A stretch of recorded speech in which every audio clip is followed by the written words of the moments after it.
Kasama natin ang bida player of the game, Ranidel De Ocampo of TNT Katropa, who will advance to the semifinals.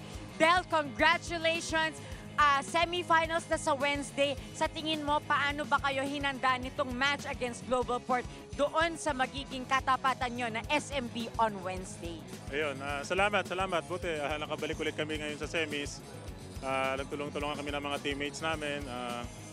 Yung coach namin, okay yung mga game plan. So sa tingin ko talagang magandang preparation din to yung nakalaban namin yung Global Port kasi talagang ang hirap talaga talunin eh. So sa tingin ko nakatulong yun sa amin. So yung San Miguel, alam natin mas mahirap talagang kalaban. So gagawin namin yung best namin. Pero Ranidel, saan ba yung nanggagaling yung magandang distribution ng efforts ninyo from the veterans and also mula sa mga bagito? Kasi nung una, medyo hindi pa masyadong nag-gel yung mix namin ng veteran sa rookie. Ngayon, okay naman. Kahit pa paano, nag-improve na siya yung pag-gel ng veteran saka ng rookie sa loob ng court. Yun, sana magtuloy-tuloy yun.